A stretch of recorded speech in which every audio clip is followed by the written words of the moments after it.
So, hello everybody. I'm really excited to host this panel about the extent to which mobile apps can contain the COVID-19 crisis.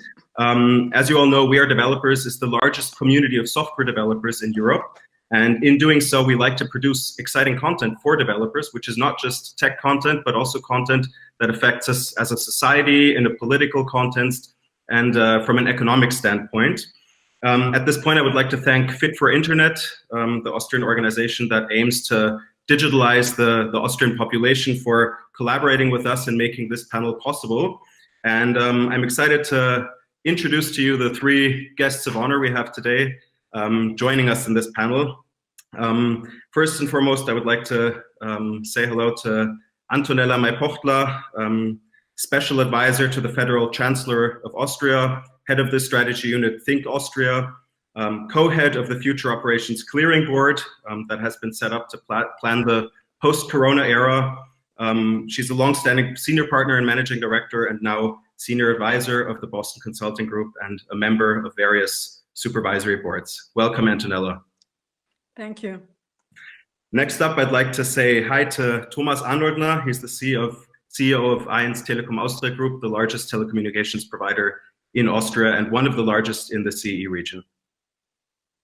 Hello, thanks for having me. Hi, Thomas. And last but not least, the person I'm also going to begin this talk with, Zettel, Country Managing Director of Accenture Austria. It's great to have you here. Hi, Ben. Thanks for the invitation. So, Michael, and jump right into the topic. So, Accenture developed the Austrian Corona app. How did this project come into being? Well, we received a call by Gary Feutig, the head of the Austrian Red Cross in regards to fighting COVID on March 9th. And we thought back then together that, first of all, technology is an ally in our fight against this new disease. So we thought it's a good idea to use an app in order to help fight the spread of Corona, and therefore we quickly set up a team, and within roughly 2.5 weeks we were able to design, test and deploy an app to the app stores, first with, say, a very limited set of features, but already productive in order to get first insights from production and usage. And then we continually improve the app up to the status where we are now, where the automatic handshake is working, and where we are waiting for Google and Apple to provide further features in order to further improve our app. What were the challenges in developing this app, and how were you able to develop it so quickly, seeing that Germany is still trying to launch their app? Well, the challenges were more or less overwhelming. First of all, the technology we have, mobile phones, are actually not suited for this purpose. So Bluetooth is only able to measure, you're only able to measure the signal strength for Bluetooth. You're not able to measure distance. So first of all, we had to overcome the technical problems associated, and they are still not solved, to be very clear. I mean, the technical, workaround is, first of all, when measure or the contact which is relevant for this disease is combined of two parameters, which is time and distance. And time is even more than distance if you listen to what the scientists in the medical field say and the recommendations by the World Health Organization. So time is an important parameter. Distance can only be approached by the signal strength of Bluetooth. That's the first issue. The second point is that especially with the iOS operating system, so with all Apple iPhones, Bluetooth in low energy mode cannot receive other Bluetooth signals in the background. So the app has to be in the foreground, which is then of course very battery consuming, and which naturally leads to a limitation in the usage with iPhones in the current state. Now, as Apple and Google have made that alliance, have built an alliance, that problem shall be overcome within the next weeks. We hope so that by June we will have the major technology limitations currently in the operating systems that we are able to cope with them. So that's one of the that's the technology view, and of course we had significant obstacles as well in saying everything around. So first of all, data protection was a very important goal from the very beginning. And of course, data protection also is a challenge from a technology point of view. So we had to implement a lot of additional actions and a lot of mechanisms in order to ensure that the privacy is guaranteed within the app. And that's, of course, an ongoing process, as it is with every security measure you take. You always learn, you always improve, and that's where we invest a lot as well. So that's the second point. The third point is then, of course, we want to have the app work as widely as possible. So ideally within the whole world, at least within Europe, which is currently not possible, as there is no standard protocol available for the European Union, for example. So we need to find a standard first, which can then be deployed within the whole European Union, which is currently not the case. So we're working on that standard as well. We try to bring our own expertise, but also talking and listening to others and their expertise to find a common standard across Europe. And the last point, of course, we got a lot of attention. Actually, we were a bit overwhelmed by the press and media response to that app. We were truly surprised that it's such a, I would say, political or a sensitive topic. We thought it's totally natural that we use technology in order to fight the disease. Okay. You talked about the topic of data protection, and of course, for us as a huge issue. So where's the data stored, and how do you guarantee that the data is safe and secure? Well, first of all, in regards to data protection, we had a lot of external reviews, very thorough reviews by NGOs. I mean, as you know, Ben, we have one of the leading NGOs for data protection, None of Your Business, NEUB. Max Schrems and his team is one of the leading data protection organizations in Europe, at least, if not in the whole world. So we gave those guys in very early stage a look at the full source code without any limitations, and they made a review independently, of course, so they weren't paid by us, they did it by themselves on their own, and they came up with a lot of recommendations which we implemented, and we are still in exchange with them, so they have access to the source code. We inform them on the changes we do and keep them posted to ensure that third parties can take a look at it. In the meantime, we've also open sourced the whole code to the public so everybody can take a look at it at GitHub. From a data perspective, that's the most important point, because it was so intensively discussed and publicly discussed.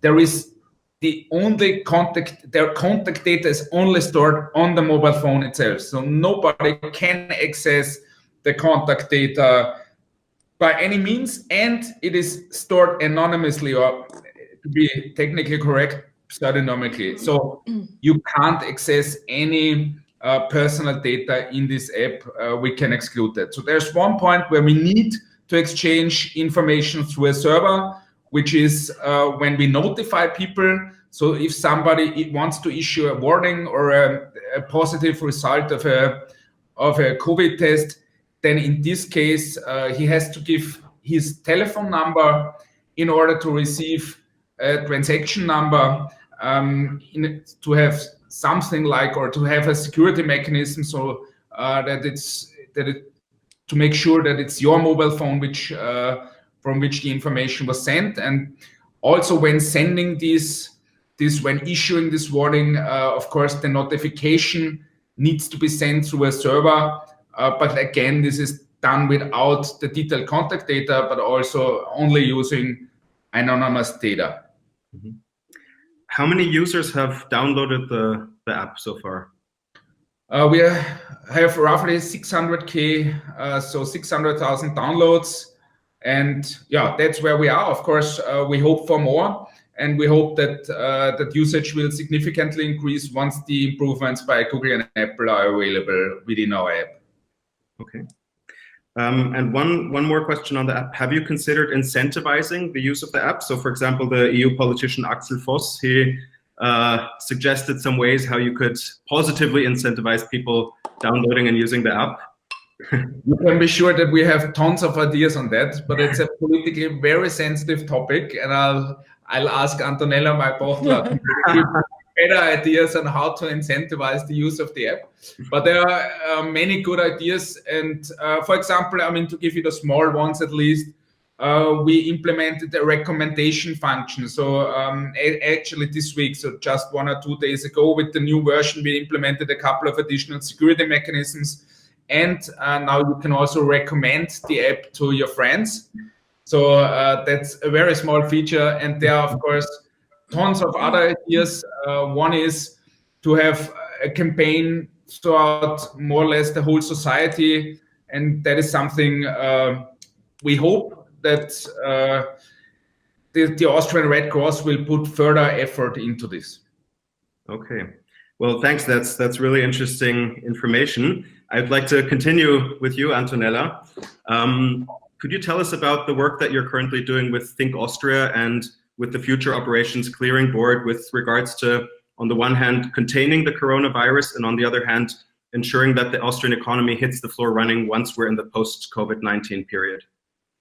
So thank you for that. I will focus on the Future Operations Clearing Board because that is where we are looking at exactly the topic that you are asking for. So as you can imagine, for us, it is paramount to be able to manage the so-called dance phase, as we all know in the meantime, you know, after the hammer phase, to be able to manage the dance phase in the best possible way so that we can get to a quick restart. And we are all very much aware that we have extremely strong impact on the economy overall and on the life of everybody. So what we look at the Future Operations Clearing Board is at 4 different areas, which we try to, if you want, to triage, to try to combine. So the first area, looking at the management of the health area, of the health system. And for that, I will come to that. For that, the app is part of the solution. It's not the whole solution, unfortunately. It would be nice if we had just had one app that can solve everything, but we need to find a way to track, trace, and test in significant numbers to be able to manage this containment. So that is the first area, is managing the infection and managing it in a very differentiated way. And I will come to that more deeply. The second area, just for your information, the second area is what we call the provisioning of basic services. You know, so looking at the logistics chains, looking at the at food chain, at other critical areas like medicines. How are they impacted by possible lockups in different countries, in different companies? And so that is something that we are analytically trying to capture and to see where do we have significant trigger point and breakup points in the overall supply chains. That's the second area. The third area is economy at large, and it's economy, it's the financial system, it's the tourism system, it's anything which has to do with the workforce, with the impact that it has on the economic activity. That is where the focus over time will certainly become more important, because that is where the full impact is visible already now, and where we need to create the prerequisites for a quick restart, and also for, I would call it, a reset, because we will have different areas which will become more important, and certain areas which will be impacted in a sustained way. Let me put it this way. And, you know, it's certainly we can go in more detail. And the last area is the psychosocial impact. Needless to say, people are impacted by what is going on. There is a great angst in people. There is a lack of, there was a lack of security at the beginning, particularly. The more we manage particularly the health element properly, the more we will have, you know, the less, you know, the burden is on people. And particularly there, let me highlight one point. what we see is that certain groups of the population are more impacted than others. And particularly women and women with small children are very much impacted by that. So we are tracking that and trying to make it possible to take the burden from these groups. And there are many others who are really impacted. Just let me come to the first area, because that is where we feel that technology is definitely part of the solution. Actually, apps can help in many areas, but particularly, the TTT, the testing, tracking, and tracing, is one of the critical areas. So making sure that we have enough capacity to track and trace when we open the borders, when we have more tourists, tourists coming in, where we have a stronger mixing of population, I think is very important. And that is why we feel that it's critical to have an app that is very much accepted by the population. So what do we mean by very much accepted? It has to fulfill three key criteria. It needs to fully comply with the privacy expectations of the population.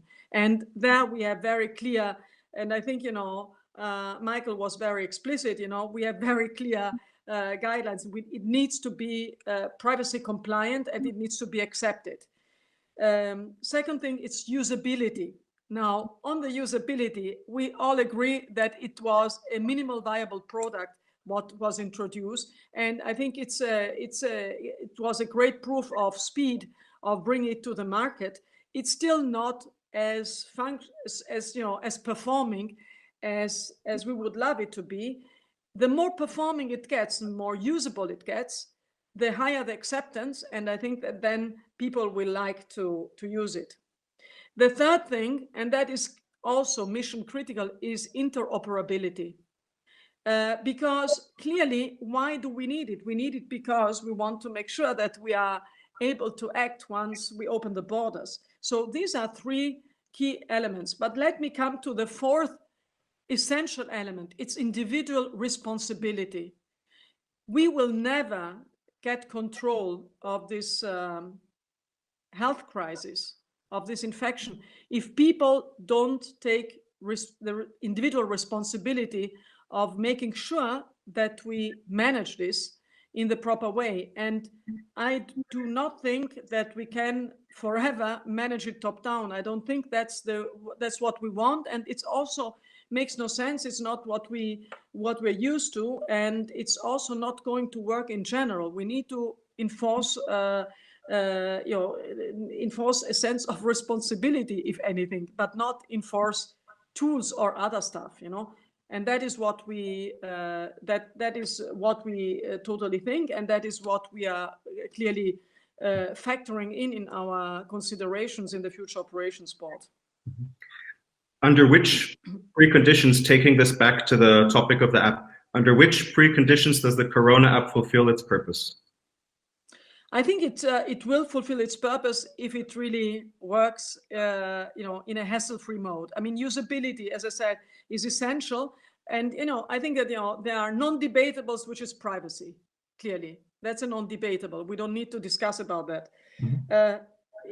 But the usability is the essential thing. It needs to be working, easy in an easy way. And clearly, and I think, we could start to see a broader usage once the usability gets better. But then interoperability is then the other key point. That I think is really it's the two maker or breakers, because then we can make sure that we move around and we have not only a sense, but a real tool for individual security. And I think that's, and for individual control, for self-control. I think this moving to a responsible behavior, to self-control, is essential. Okay. What percentage of the Austrian population has to install and use the app in order for it to be effective? I don't think that it's about broad percentages of the total population. I think that we need to have this particularly, in broader usage where the risk of super spreading is highest. So I think that we need to be, we need to see that the risk of being infected, of encounter of a infected person is very different if I'm somewhere if I'm somewhere in Burgenland, or if I'm at the border of at the German Austrian border in Tyrol. So I think it's or in Vienna, which has a very high confluence of a lot of people. So I don't think that we should aim at broad percentages. Let us try to look at how, if it's used where it's most needed, and that is where the encounters of groups from different people are more expected to happen. Mm-hmm. But I mean, I did a little bit of research, and there's like experts suggesting that 60 to 70% of the population should have installed and be using the app in order for it to be effective. From what Michael just said, we're right now around 7%, a little bit below 7%. Don't you feel that we need to get a much higher rate of usage in the next month in order for the project to work? No, absolutely. I think that we need to increase the usage rate. We need to increase it, and if we're clear, about that, it is about making sure that, for example, companies start to introduce, to recommend the usage of an app, and the people in a company which are usually working together, that they also ask the people that they are working with and their other people that they are interacting with to also use it, so that there is a bit of a control. But I think it's not a broad. I mean, if 60 to 70% of the Austrian population is expected to use it, then we can forget about it. I think we should not define irrational high bars. We should introduce sensible, de-averaged targets, and make sure that it's used where the risk is highest. Okay.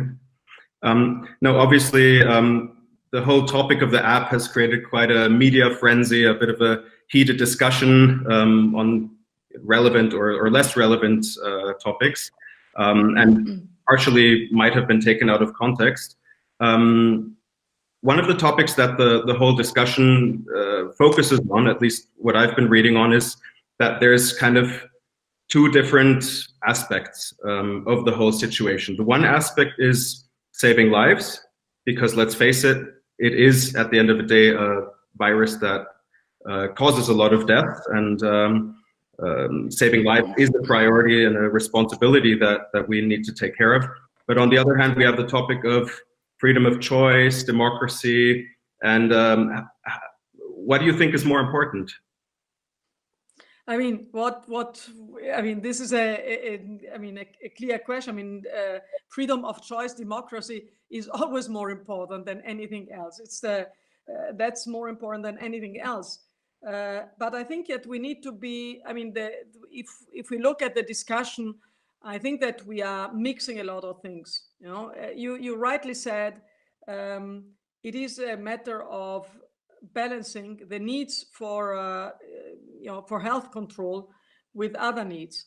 And given that we have a very, very performing data privacy regime in Europe, we are in a much better situation, because we have the possibility to create things that are totally compliant with this data regime, which is extremely essential. It's totally fitting the belief in democracy and in individual free choice that is a pillar in Europe. So I think that's, as I said, it's a non-debatable about that. But then we need to be also very clear about what does it mean if people, willingly undermine the discussion about these apps, because of, I don't know what reasons, because it's makes no sense. But at the same time, the same people have a broadly use commercial apps and have profit sharing agreements, and then of which the user of their services don't even know about, and these commercial companies fully capture the data, not for protecting the health of anybody, apart from the economic business health of the company. So I think that we need to have a serious discussion about what is the right governance for this kind of health and life-saving apps. Clearly, I mean, compliance with the privacy rules is essential. And then there are some elements that I feel are very important, like making sure that you use open technology, and also that you make sure that they are used in the spirit of individual responsibility. Mm-hmm. I think that's essential. Okay. You mentioned previously that one of the 4 pillars that the Future Operations Clearing Board is working on is the topic of the economy, the financial system, and tourism. So since Austria is heavily dependent on tourism as a pillar of our economic prosperity, how do we handle, or how do we tackle the challenge that tourists are entering the country and they're not using the Corona app? I think that what we can do, if we have, look, I think the individual tourist comes to Austria because he wants to have a fantastic time. He wants to be in nature. He wants to experience our beautiful country. So that is what they want. They don't come primarily to either to get into quarantine, or to get or to infect others willingly. So I think that if we make sure that we get what Michael has promised to deliver, which is a very usable, very performing app that helps them control, I think that everybody will happily download it and make sure that that he or she is neither a risk to others, but also that others are not a risk for him or her. And I think that is what we feel is very important. And clearly, one can it's our duty to make them aware. I think that Michael was mentioning the fact that we need perhaps to have a stronger communication campaign. At least we need to make them aware that there is a Stop Corona app. If they don't know about it, it's difficult. They come from countries where the app is not yet there. So how should they know that we have an app? I think that we should make them aware. We should invite them to use it. I think that's quite important. And then make sure that people really take their individual responsibility seriously. Mm-hmm. So are you also working on measures to communicate the availability of the app to tourists coming to Austria? Not directly. I mean, this is something that I'm sure that the Red Cross, the Austrian Red Cross, has on top of their mind and is working on. What we're looking at is looking at the processes and looking at the prerequisites for TTT, for tracking, testing, and tracing, so that is that is really available in the right way in Austria, so that when people come in, they can experience a really very safe country, if not one of the safest countries in Europe. Mm-hmm. I would like to touch upon something that Michael said in the beginning. Obviously, COVID-19 is causing a global crisis. It's affecting nearly every country in the world. So do you think it makes sense to treat a global problem on a local basis? I think it's, I think that you need to treat the global problem at the global and at the local level if you want to tackle it. And I think that's true for most of the huge problems that we're facing, not only for COVID, but also for the environmental problems. We do not have the right governance for many of these problems, because in a sense you need the global concepts to fight the problem, but then you need really to break it down on an individual and on a local level. You cannot enforce it top down. It needs to come from the bottom up. And the better the concepts are that are developed on a global level, the more they will be taken up. And as we know, we live in very different types of countries, and every country will have their own way of communicating with their citizen and making sure that their citizens are made aware about what solutions are best. So clearly, we saw the example of China, we saw the example of Singapore, we see the example of Taiwan, and we see the example of Austria or Italy. They are totally different. We need to be mindful about what is working in our specific cultural context and political context. And I think that that's very important. So yes, it's a sowohl als auch in German, you know, it's a clearly you need to work on a global level, but you need also to work on a local level. Okay. Are there activities to work on a Europe-wide Corona app? Because Germany is working on one, Austria already published its app. Are there activities going in this direction? There is a lot of activity on a European level, but I think that at the moment, I think that Michael can probably say more to this, the working bilaterally is probably one of the routes, but you know, I think that we need to start somewhere, and having a working app somewhere is a good starting point. Okay. Thank you very much. Thomas, I would like to continue with you, also focusing on a topic that has caused for some heated discussion. So as CEO of 1 Telekom Austria, which is one of the largest telco providers in the CE and region and in Austria, you've provided the government with anonymized data on the movement of groups and individuals in collaboration with Invenium, which is a spin-off from the Technical University of Graz. Some insights on how this initiative has contributed to the management and the containment of the current crisis? Well, Ben, for sure. Thanks for the invitation once again, first of all. Let me start with saying that when this crisis started and when actually the first lockdown measures were implemented in Austria mid of March, we somehow went through a similar experience as Michael did, because when we were discussing internally, how can we as a technology company contribute to the handling of this crisis? And when we actually went into discussions with the crisis management of the Republic of Austria, very soon after we got some significant media backlash where maybe some fair concerns were addressed, but much of the issues raised were really based on a fundamental lack of information. And when people said we cannot use big data as a means in tackling this crisis, I must say I was somehow concerned, if not to say shocked, to see that to see the amount of resistance versus using facts, data, evidence to take valuable decisions in tackling this crisis.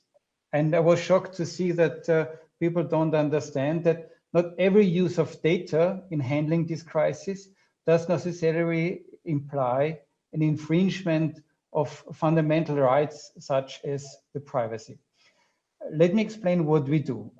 In a mobile network, you always need and have so-called signaling information. That is the information which you need to set up, for example, a call of a mobile phone, which you need to know to which cell site, mobile site a phone has to connect itself. It's about controlling the network. And in the signaling traffic, we are already using an ID called the IMSI, that's the International Mobile Subscriber Identity, which is in the systems attached to a name of a person, but in the signaling systems, it's only a number of any given cell phone attached to the network. We use this information and we immediately anonymize this because we attach to each of these IMSI numbers an anonymized hashtag, which is, by the way, exchanged every 24 hours.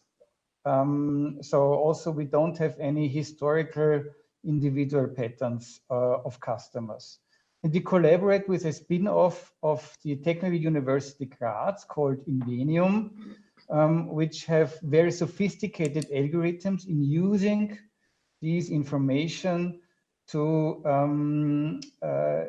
get insights on the mobility of people.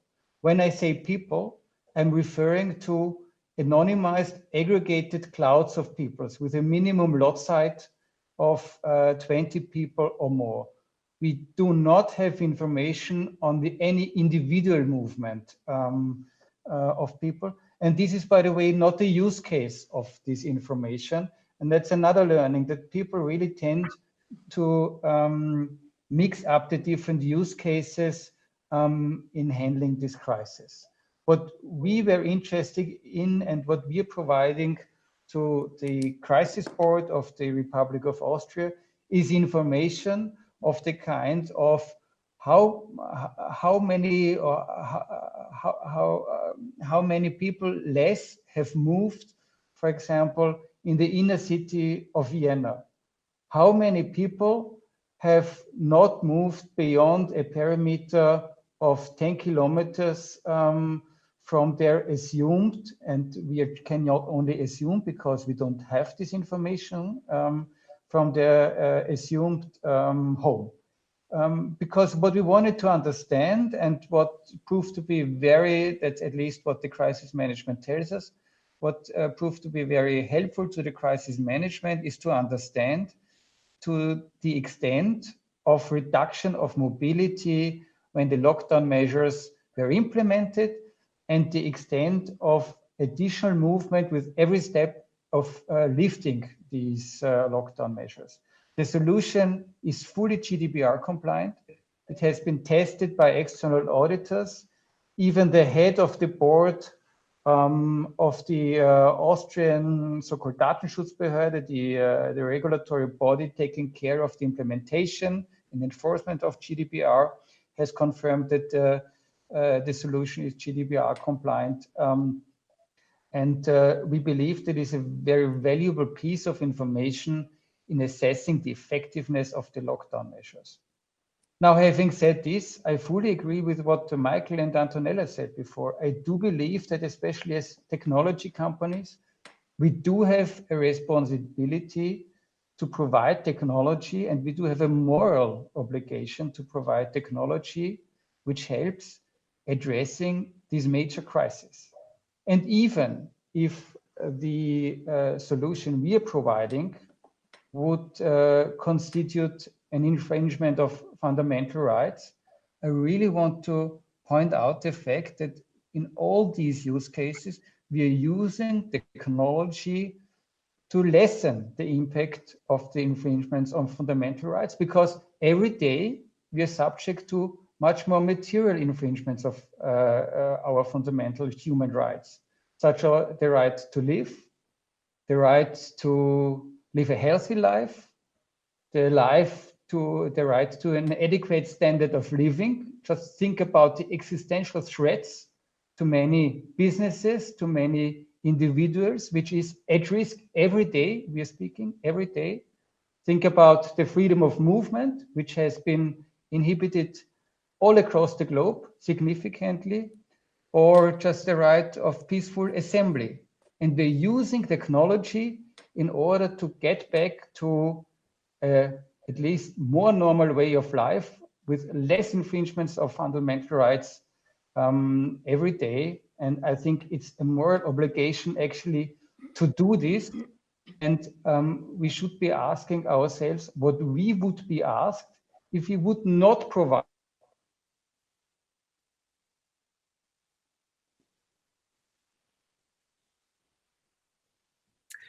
I think the last sentence was cut off. Could you just repeat that? If you could not provide?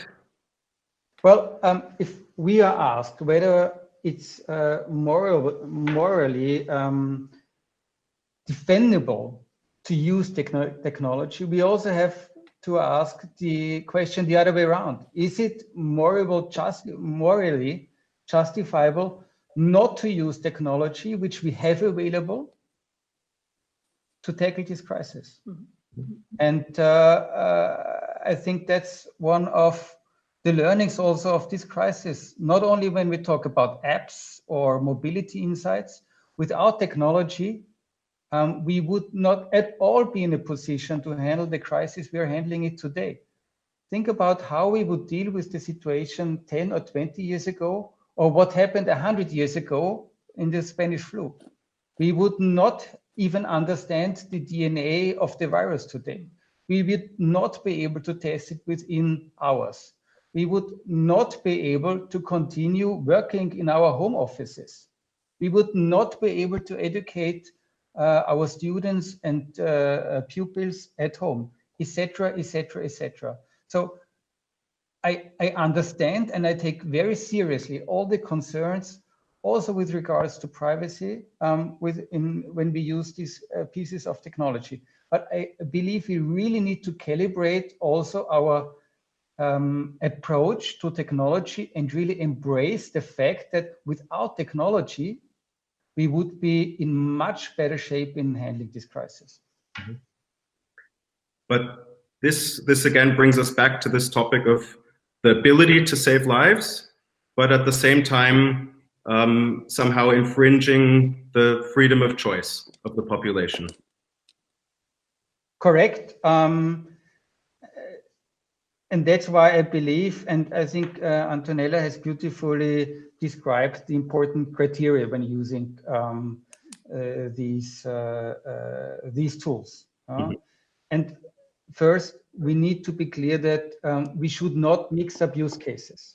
Mm-hmm. And there is a fundamental difference between what we do when we do general assessments on the amount of mobility of large groups of persons versus personalized, even if it's anonymized, but still personalized contact tracing.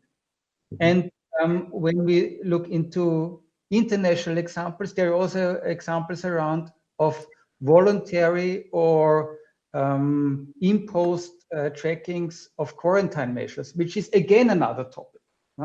But I do believe that in the public debate, people tend to put this all in one basket, and that's an issue. That's a real, to be frank, an education issue.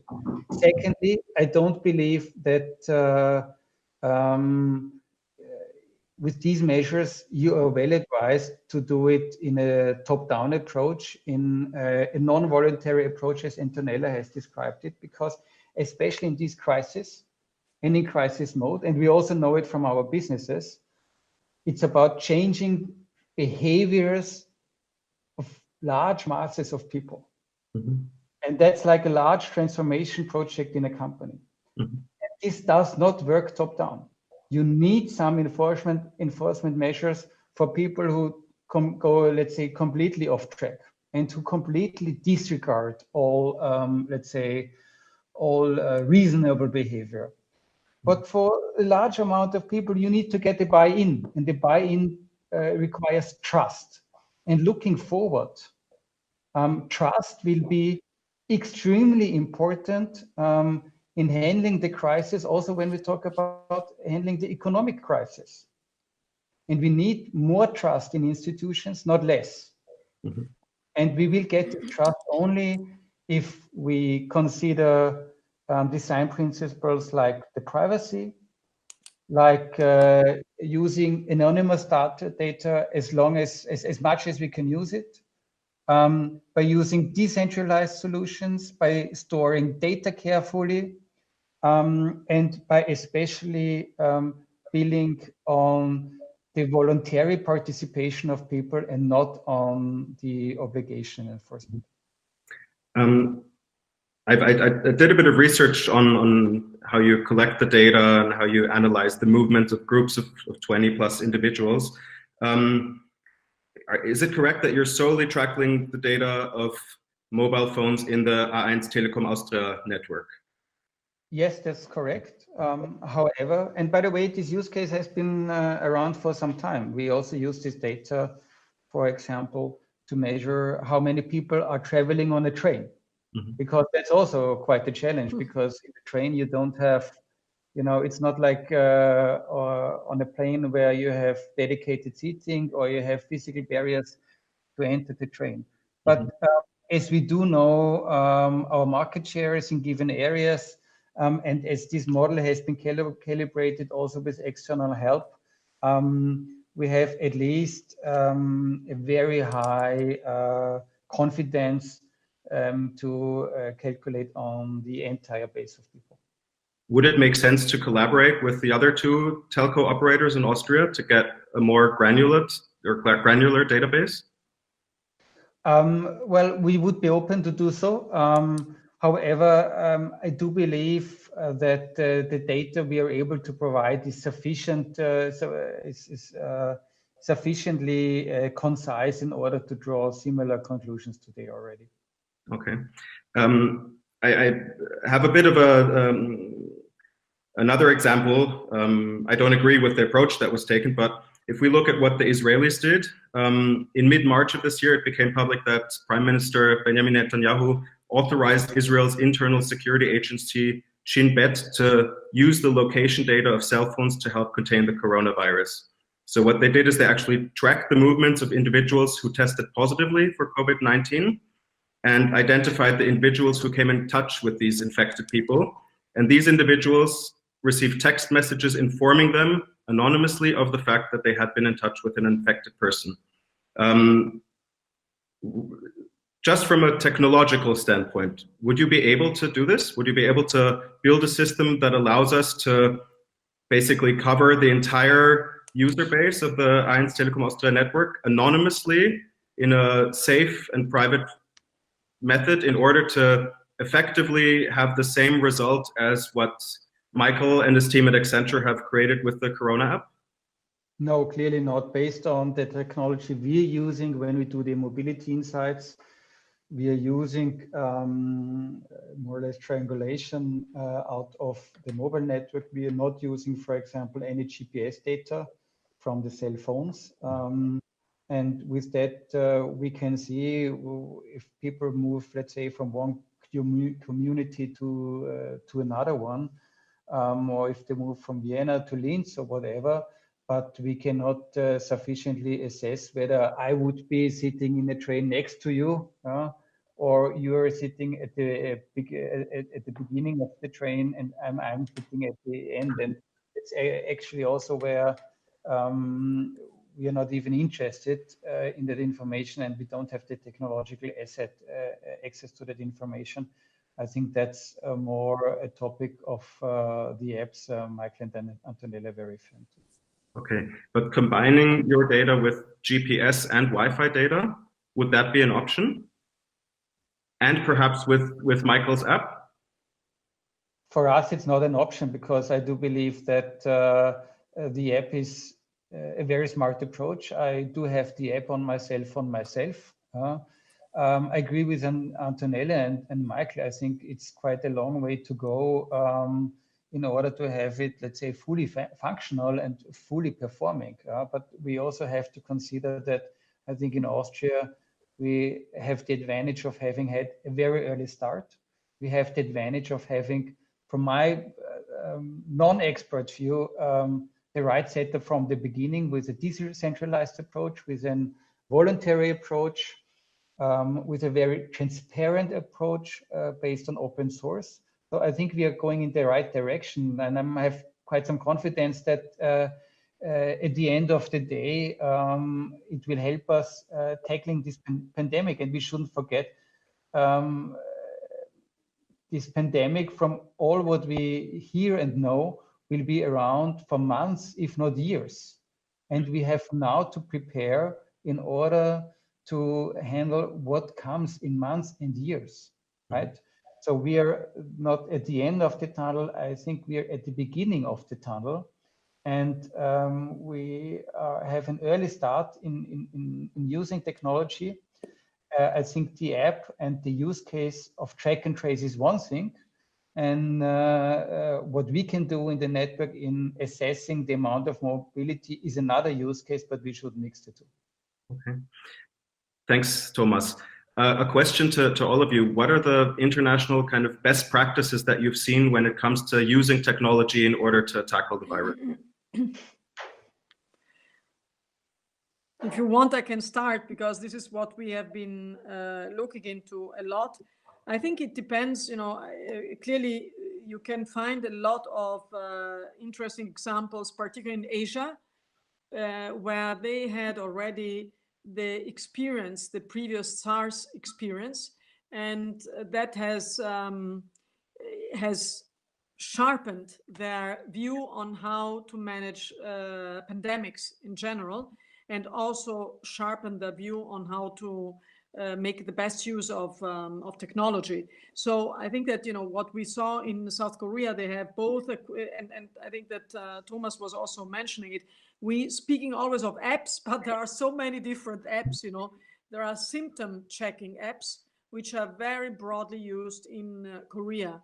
Symptom checking apps are very interesting because they are a first line sort of defense, if you want, or a first line of information that everyone can take before going into a system that is certainly easily burdened of going into fully testing and tracking and tracing. So symptom checking apps are broadly used in Korea, and I think that that is something that is super useful.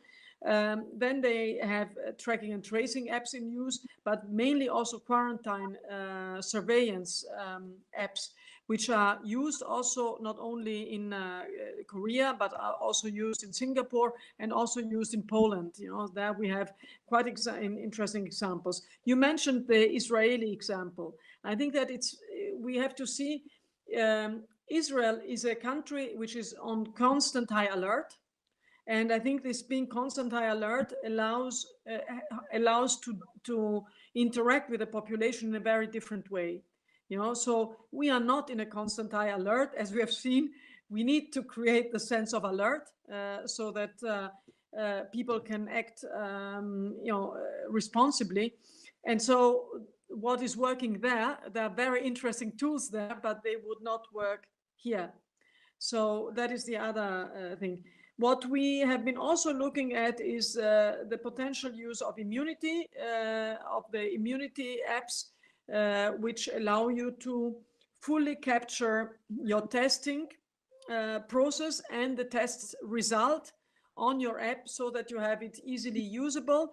I think this would be a very interesting solution, particularly on a European level or on a global level, but particularly on a European level, because then you can really travel and make sure that you minimize the risk. So that is also something that we have seen. And then there are clearly, you know, traffic management apps, broadly speaking. I mean, anything which allows to book things upfront, viewing the menus in restaurants without having physical menus being presented, I think is something that is being discussed. Anything which is sort of touch-free, which are touch-free solutions,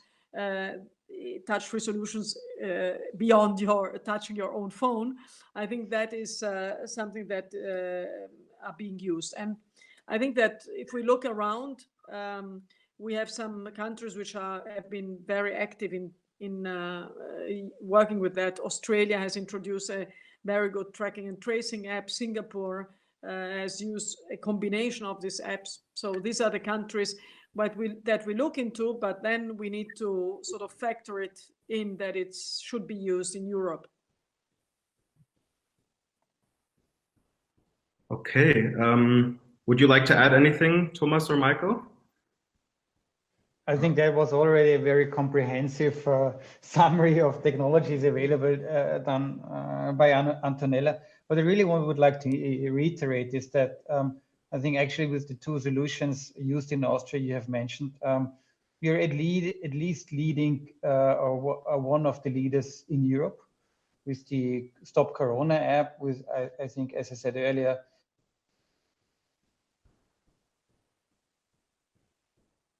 a approach which was taking technology as well as in timing. But also on our side, I must say, after the first, how should I put this, surprised in the public attention our initiative has taken. We got a lot of international requests, actually also from other operators who, by the way, have similar solutions in place, but many of them do not prove as accurate as ours does. And here, and by the way, I was also invited to a call with Commissioner Breton with the ambition to have similar use cases on European level, because I agree with what was said before. Interoperability in all what we do will be key, because especially in Europe with our small structures, we need to open up the borders as soon as possible. And if technology can help here, it's for sure an asset. So I think we, in this respect, we are also leading the pack here within Europe. And let me just add one thing. Thanks, Thomas, also for the acknowledgements that we are leading in Europe.